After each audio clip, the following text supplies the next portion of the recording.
आदाब के न्यूज़ 24/7 में आप सभी का स्वागत है। मैं हूं मुस्तफ़ा आदिल। आइए अब देखते हैं मुख्य समाचार। शहर बिदर के जनवाड़ा रोड पर पुराने नवदगिरी में नए संगीत विद्यालय के उद्घाटन समारोह का किया गया आयोजन। हिंदुत्व मेरी सांस की तरह है पार्टी से निष्कासित नेता KS ईश्वरप्पा ने भाजपा में वापसी के दिए संकेत। कर्नाटक में 3 दिन तक रहेंगे अखिल भारतीय कांग्रेस कमेटी के महासचिव सुरजेवाला। आज से कांग्रेस विधायकों की सुनेंगे शिकायतें। झूठ बोलना भाजपा की राष्ट्रीय नीति, महाराष्ट्र में ऐसे ही काम हो रहा है। हिंदी भाषा विवाद के चलते बीजेपी पर संजय राउत का पलटवार। बीजेपी सांसद निशिकांत दुबे ने कांग्रेस पर लगाया बड़ा आरोप। बोले 150 नेता थे रूस के एजेंट, मिलती थी फंडिंग।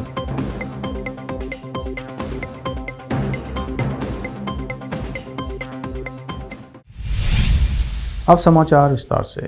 गणयोगी पंचाक्षरा गवाई सेवा संघ नवदगिरी बिदर के सहयोग से शहर बिदर के जनवाड़ा रोड पर पुराने नवदगिरी में श्री चंद्रशेखर हेब्बाड़े के फार्म हाउस में रविवार 29 जून को नए संगीत विद्यालय का उद्घाटन समारोह आयोजित किया गया। इस कार्यक्रम की दिव्य उपस्थिति विवेकानंद आश्रम के अध्यक्ष पूज्य श्री ज्योतिर्मयानंद महास्वामी थे। इस कार्यक्रम के उद्घाटनकर्ता के रूप में बसवा ज्योति नेत्र अस्पताल के प्रसिद्ध नेत्र रोग विशेषज्ञ डॉक्टर मल्लिकार्जुन चटनल्ली उपस्थित थे। इस कार्यक्रम के मुख्य अतिथि प्रथम श्रेणी ठेकेदार श्री सचिन कोडूर थे। इस कार्यक्रम की अध्यक्षता गणयोगी पंचाक्षरा गवाई सेवा संघ के अध्यक्ष श्री चंद्रशेखर हेब्बाड़े ने की। स्थानीय समिति के अध्यक्ष जयराज खंड्रे कार्यक्रम के मुख्य अतिथि के रूप में पहुंचे। इस अवसर पर कर्नाटक साहित्य संघ के अध्यक्ष डॉक्टर जगन्नाथ हेब्बाले, राष्ट्रीय जनपद उडाकट्टू कला परिषद के महासचिव डॉक्टर राजकुमार हेब्बाले, श्री SV कलमठ, कांतेप्पा गांधी गुडे, श्री एकनाथ सिदेसुरे और अन्य उपस्थित थे। KP न्यूज के कैमरामैन पप्पूराज का कवरेज। देश विदेश और स्थानीय समाचारों के लिए चैनल को लाइक कीजिए, शेयर कीजिए और सब्सक्राइब कीजिए। संघ बीदर वतीಯಿಂದ ನಾನು ಚಂದ್ರಶೇಖರ್ ಹೆಬ್ಬಾಳೆ ಗಾನವಿ ಪಂಚಾಕ್ಷರಿ ಅಧ್ಯಕ್ಷ ಗವಾಯಿ ಸೇವಾ ಸಂಘದ ಅಧ್ಯಕ್ಷನಾಗಿ ಇವತ್ತು ನೂತನ ಸಂಗೀತ ಶಾಲೆ ಉದ್ಘಾಟನಾ ಸಮಾರಂಭ ಮಾಡಿರ್ತೇವೆ। ಸಂಗೀತ ಶಾಲೆ ಬೀದರ್ ಜಿಲ್ಲೆಯಲ್ಲಿ ಸಾಕಷ್ಟು ಜನರಿಂದ ಬೇಡಿಕೆ ಇತ್ತು। ಸಂಗೀತ ಶಾಲೆ ಬರೀ ಎಜುಕೇಷನ್ ಶಾಲೆ ಎಜುಕೇಷನು ಕನ್ನಡ ಮಾಧ್ಯಮ ಇಂಗ್ಲೀಷ್ ಮಾಧ್ಯಮ ಸಾಕಷ್ಟು ಜನ ತೆಗೆದಾರೆ। ಸಂಗೀತ ಶಾಲೆ ಭಾಳ ಕೊರತೆ ಇತ್ತು ನಮ್ಮ ಜಿಲ್ಲೆಯಲ್ಲಿ। ಸಂಗೀತ ಸುಮಾರು ಎಲ್ಲ ಸಂಗೀತ ಈಗ ನಮ್ಮ ಬೀದರ್ನಿಂದ ಸಂಗೀತನಿಂದ ನಮ್ಮ ಶಿವಾನಿಯವರು ಭಾಳಷ್ಟು ಕರ್ನಾಟಕದಲ್ಲಿ ಸಾರಿಗಮಪದಲ್ಲಿ ಯಶಸ್ವಿಯಾಗಿದ್ದಾರೆ। ಆಗ ನಮ್ಮ ಬೀದರ್ ಜಿಲ್ಲೆಯಲ್ಲಿ ಸಂಗೀತ ಶಾಲೆ ಬೆಳೆಸಬೇಕೆಂಬ ಅಪೇಕ್ಷೆ ಇದೆ। ಹಾಗೂ ಬೀದರ್ ಜನರಿಗೆ ವಿನಂತಿ ಮಾಡಿಕೊಂಡಿದ್ದಾರೆ, ನವದಗಿರಿ ಗ್ರಾಮದಲ್ಲಿ ನಮ್ಮ ತೋಟದ ಹೆಬ್ಬಾಳೆ ತೋಟದ ಆವರಣದಲ್ಲಿ ಸಂಗೀತ ಶಾಲೆ ಪ್ರಾರಂಭ ಮಾಡಿದೆವು। ಆಸಕ್ತಿ ಇದ್ದರು ತಮ್ಮ ಮಕ್ಕಳಿಗೆ ಸಂಗೀತ ಶಾಲೆ ಕೊಡಿಸಬೇಕು, ಸಂಗೀತ ಕಲಿಸಬೇಕು, ಸಂಗೀತ ಬೆಳೆಸಬೇಕು, ಮಕ್ಕಳಿಗೆ ಕಲಿಸ್ರಿ, ತಾವು ದೊಡ್ಡವರು ಬರ್ರಿ, ಯಾರೇ ಬರ್ರಿ, ದುಡ್ಡಿದ್ದವರು ದುಡ್ಡು ಕೊಡ್ರಿ, ದುಡ್ಡಿದ್ದವರು ಫ್ರೀಯಾಗಿ ಕಲೀರಿ ಅಂಥೇಳಿ ನಮ್ಮದು ವಿನಂತಿ ಅದ। ನಾವು ಆಲ್ರೆಡಿ ಶಿಕ್ಷಕರು ಬಂದಿದ್ದಾರೆ ಮೈಸೂರಿನಿಂದ, ನಮ್ಮದು ಏಕನಾಥ್ ಸಿದ್ದೇಶ್ವರಿ ಅಂತ ಶಿಕ್ಷಕರು ಬಂದಿದ್ದಾರೆ। ಅವರು 24 ಗಂಟೆ ನಮ್ಮಲ್ಲಿ ತೋಟದಾಗೆ ಇರ್ತಾರೆ। ಸಂಗೀತ ಎಲ್ಲರೂ ಬರಬೇಕು, ಸಂಗೀತ ಕಲಿಬೇಕು, ನಮ್ಮ ವಿನಂತಿ ಅದ। ಸಂಗೀತದಿಂದ ಆನಂದ ಸಿಗುತ್ತದೆ, ನಿಮಗೆ ಶಾಂತಿ ಸಿಗುತ್ತದೆ। ದುಡ್ಡು ಸಿಗಲ್ಲ ಮಗರ ಎಲ್ಲಕ್ಕ ದುಡ್ಡು ಶಾಂತಿ, ಎಲ್ಲರೂ ಸುಖಕ್ಕಾಗಿ ಬೆಳೆದಾಡೋದು, ಜಗತ್ತೇ ಸುಖಕ್ಕಾಗಿ ಬೆಳೆದಾಡೋದು। ಸುಖ ಇಲ್ಲದಂದರೆ ದುಡ್ಡಿನಲ್ಲಿ ಇಲ್ಲ, ಬಂಗಾರದಲ್ಲಿ ಇಲ್ಲ, ಬೆಳ್ಳಿದಲ್ಲಿ ಇಲ್ಲ, ಆಸ್ತಿದಲ್ಲಿ ಇಲ್ಲ। ಸಂಗೀತ ಒಂದು ಸಲ ಅನುಭವಿಸಿ ನೋಡ್ರಿ, ತಾನೇ ಗೊತ್ತಾಯ್ತದೆ। ಸಂಗೀತ ಕಲೀರಿ, ಸಂಗೀತ ಉಳಿಸ್ರಿ, ಸಂಗೀತ ಬೆಳೆಸ್ರಿ ಅಂಥೇಳಿ ತಮಗೆಲ್ಲರಿಗೂ ವಿನಂತಿ। ಬೀದರ್ ಜಿಲ್ಲೆ ಪರವಾಗಿ ಈ ಗಾನವಿ ಪಂಚಾಕ್ಷರಿ ಸೇವಾ ಸಂಘದ ಅಧ್ಯಕ್ಷನಾಗಿ ನಮ್ಮ ಕಳಕಳಿ ಬೇಡಿಕೊಳ್ತೇವೆ। ಎಲ್ಲರೂ ಬರ್ರಿ, ಸಂಗೀತ ಕಲೀರಿ, ಸಂಗೀತ ಉಳಿಸ್ರಿ, ಸಂಗೀತ ಬೆಳೆಸಿರಿ ಅಂಥೇಳಿ ತನ್ನ ವಿನಂತಿ। ಶರಣಾರ್ಥಿಗಳು। ನನ್ನ ಹೆಸರು भाजपा से निष्कासित नेता KS ईश्वरप्पा ने रविवार को पार्टी में संभावित वापसी का संकेत देते हुए कहा कि भाजपा ही उनकी जिंदगी है और किसी अन्य राजनीतिक दल में शामिल होने का सवाल ही नहीं उठता। उन्होंने कहा कि वो भाजपा के वरिष्ठ नेताओं से मिलने पर विचार कर रहे हैं और पार्टी के भीतर कुछ लोग उनकी वापसी के लिए भी तैयार हैं। भाजपा के पूर्व प्रदेश अध्यक्ष और उप मुख्यमंत्री ईश्वरप्पा को पार्टी अनुशासन का उल्लंघन करने और पार्टी के आधिकारिक उम्मीदवार के खिलाफ बगावत करते करते हुए शिवमोगा से निर्दलीय के रूप में लोकसभा चुनाव लड़ने के कारण पिछले साल 6 साल के लिए निष्कासित कर दिया गया था। ईश्वरप्पा ने राज्य भाजपा प्रमुख BY विजेंदर और उनके पिता वरिष्ठ नेता BS येदियुरप्पा पर अपने बेटे के कांतेश को हावेरी से टिकट न देने का आरोप लगाते हुए चुनाव मैदान में प्रवेश किया था। विजेंदर के भाई और मौजूदा सांसद BY राघवेंद्र शिवमोगा से भाजपा के उम्मीदवार थे। अखिल भारतीय कांग्रेस कमेटी के महासचिव और कर्नाटक प्रभारी रणदीप सुरजेवाला सोमवार से 3 दिनों तक राज्य के कांग्रेस विधायकों से मुलाकात करेंगे, जिसमें असंतुष्ट विधायक BR पाटिल और राजू कागे भी शामिल होंगे। पाटिल और केज दोनों ही हाल ही में सरकार की सार्वजनिक आलोचना करने के कारण सुर्खियों में आए थे, जहां पाटिल ने BZ जमीर अहमद खान के नेतृत्व वाले आवास विभाग में भ्रष्टाचार का आरोप लगाया है। वहीं केज ने अपने निर्वाचन क्षेत्र में विकास कार्यों को क्रियान्वित करने में देरी के कारण इस्तीफा देने की बात कही है। रविवार को मीडिया को संबोधित करते हुए उप मुख्यमंत्री DK शिवकुमार ने सुरजेवाला की योजनाबद्ध यात्रा और उसके उद्देश्य की पुष्टि की।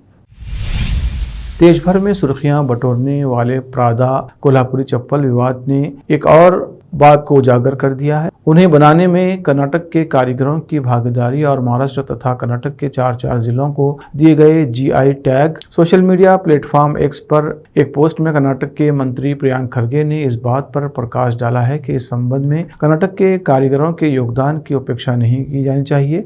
रविवार को X से बातचीत में उन्होंने कहा कि बहुत कम लोग जानते हैं कि इन प्रतिष्ठित चप्पलों को बनाने वाले बड़ी संख्या में कारीगर वास्तव में कर्नाटक के अथानी, निप्पाणी, चिक्कोड़ी, रायबाग और बेलगावी, बागलकोट और धारवाड़ के अन्य हिस्सों में रहते हैं। उन्होंने कहा कि वे पीढ़ियों से ये चप्पलें बनाते आ रहे हैं और इन्हें आसपास के शहरों में बेचते हैं, खासकर कोल्हापुर में, जो समय के साथ उनका बाजार और ब्रांड बन गया है। खड़गे ने याद किया कि जब वे समाज कल्याण मंत्री थे तो उन्होंने देखा कि महाराष्ट्र कोल्हापुरी लोगों पर एकमात्र GI टैग अधिकार के लिए दबाव बना रहा था। वक्त एक ब्रेक का, ब्रेक के बाद जल्द लौटते हैं।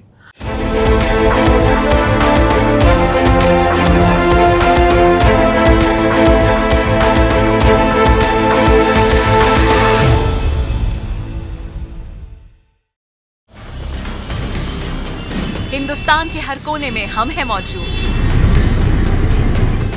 24 घंटे हालात पर गहरी नजर, खबरों से जुड़े चुपते सवालात और आपको दिखाता है धार्मिक, सामाजिक, राजनीतिक, लोकल और इंटरनेशनल न्यूज की सबसे बेहतर कवरेज, जो आपको रखती है हर पल बाखबर। देश और दुनिया भर की खबर के लिए देखते रहें KP News 24/7। Noor education trust Bidar की ओर से चलाए जाने वाला Noor M.Ed and B.Ed college Bidar, recognised by NCTE Delhi and affiliated to Bidar University Bidar. Admission are open for the academic year 2023-24। विशेषज्ञ और सक्षम शिक्षकों द्वारा शिक्षा प्राप्त करने के लिए नूर M.Ed and B.Ed कॉलेज में दाखिला लें और शांत वातावरण में शिक्षा प्राप्त करें। बीदर शहर में बेहतर शिक्षा का एकमात्र केंद्र Noor M.Ed and B.Ed college, Shahpur gate, Bidar. Phone numbers 9945283920, 8482221297।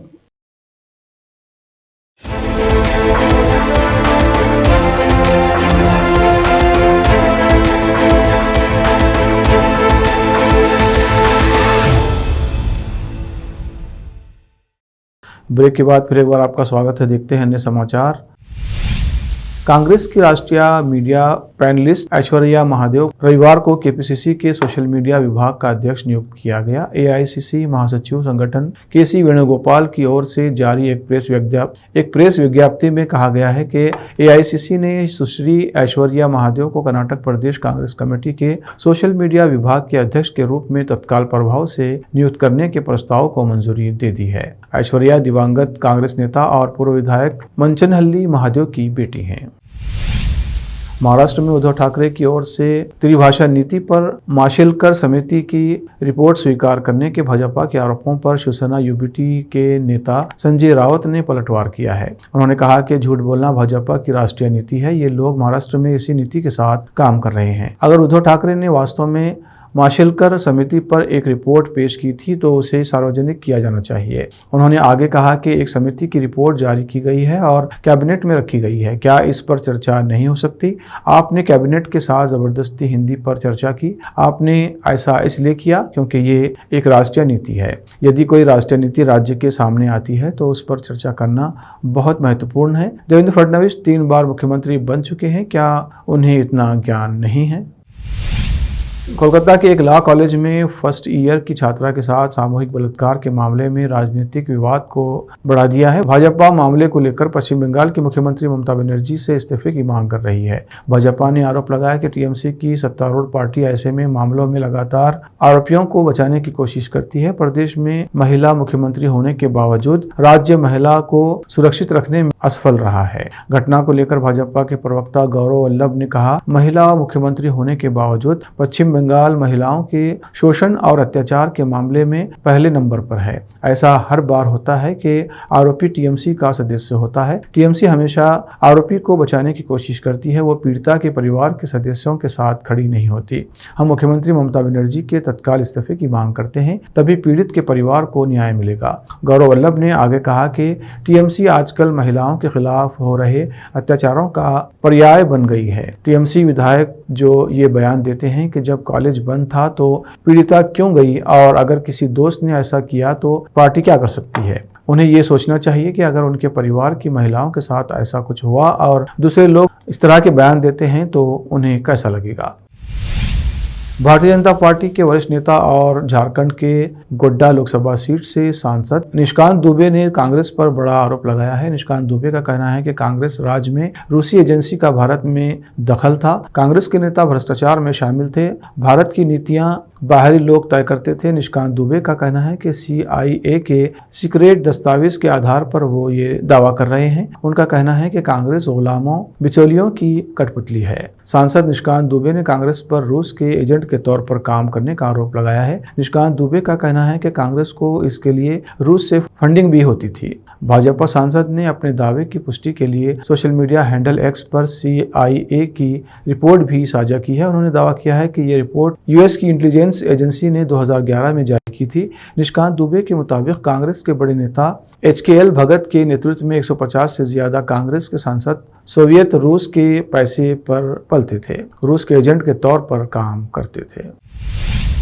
वक्त एक और ब्रेक का, ब्रेक के बाद जल्द लौटते हैं। नूर एजुकेशन ट्रस्ट बीदर की ओर से चलाए जाने वाला Noor M.Ed and B.Ed college Bidar, recognised by NCTE Delhi and affiliated to Bidar University Bidar. Admission are open for the academic year 2023-24. विशेषज्ञ और सक्षम शिक्षकों द्वारा शिक्षा प्राप्त करने के लिए नूर M.Ed and B.Ed कॉलेज में दाखिला लें और शांत वातावरण में शिक्षा प्राप्त करें। बीदर शहर में बेहतर शिक्षा का एकमात्र केंद्र Noor M.Ed and B.Ed college, Shahpur gate, Bidar. Phone numbers 9945283920, 8482221297। Break के बाद फिर एक बार आपका स्वागत है। देखते हैं अन्य समाचार। कोलकाता में LLB छात्रा के गैंगरेप के मामले में सुप्रीम कोर्ट में याचिका दाखिल की गई है। सुप्रीम कोर्ट के वकील सत्यम सिंह ने सोमवार 30 जून 2025 को याचिका दाखिल कर कोर्ट की निगरानी में CBI जांच की मांग की है। याचिका में कहा गया है कि तय समय सीमा में जांच की जाए। पीड़िता को सुरक्षा और मुआवजा देने की भी मांग याचिका में की गई है। याचिकाकर्ता ने पीड़िता के बारे में तृणमूल सांसद कल्याण बनर्जी और विधायक मदन मित्रा के अपमानजनक बयानों का भी उल्लेख किया। 25 जून को साउथ कलकत्ता लॉ कॉलेज की फर्स्ट ईयर की छात्रा के साथ 2 सीनियर स्टूडेंट्स और एक पूर्व छात्र के सामूहिक बलात्कार का मामला सामने आया था। ये मामला सामने आने के बाद भारतीय जनता पार्टी और कांग्रेस पार्टी भड़की हुई हैं और उन्हें बंगाल की कानून व्यवस्था पर सवाल उठाए हैं। कांग्रेस ने रविवार को शहर के खिदरपुर इलाके में और बीजेपी की युवा शाखा के सदस्यों ने हाटी बागान इलाके में रैली निकाली और बंगाल में कानून व्यवस्था की बिगड़ती स्थिति का आरोप लगाया और हर महिला की सुरक्षा की मांग की। की। बीजेपी के वरिष्ठ नेता शुभेंदु अधिकारी ने भी रविवार को एक रैली का नेतृत्व किया और पश्चिम बंगाल में हर बेटी की सुरक्षा की मांग की। कांग्रेस, मार्क्सवादी कम्युनिस्ट पार्टी और नागरिक संस्था के सदस्यों की ओर से भी शहर और इसके बाहरी इलाकों में इसी तरह की रैलियां निकाली गई।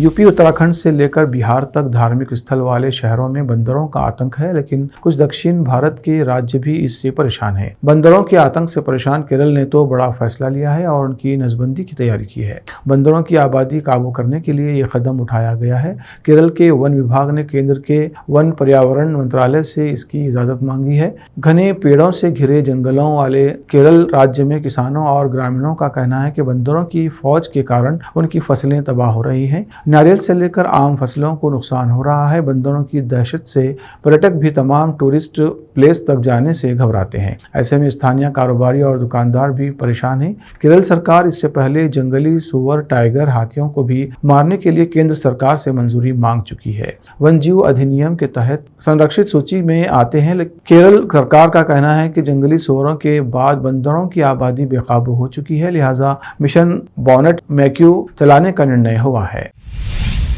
आखिर में फिर एक बार देखते हैं मुख्य समाचार। शहर बिदर के जनवाड़ा रोड पर पुराने नवदगिरी में नए संगीत विद्यालय के उद्घाटन समारोह का किया गया आयोजन। हिंदुत्व मेरी सांस की तरह है पार्टी से निष्कासित नेता KS ईश्वरप्पा ने भाजपा में वापसी के दिए संकेत। कर्नाटक में 3 दिन तक रहेंगे अखिल भारतीय कांग्रेस कमेटी के महासचिव सुरजेवाला। आज से कांग्रेस विधायकों की सुनेंगे शिकायतें। झूठ बोलना भाजपा की राष्ट्रीय नीति, महाराष्ट्र में ऐसे ही काम हो रहा है। हिंदी भाषा विवाद के चलते बीजेपी पर संजय राउत का पलटवार। बीजेपी सांसद निशिकांत दुबे ने कांग्रेस पर लगाया बड़ा आरोप। बोले 150 नेता थे रूस के एजेंट, मिलती थी फंडिंग।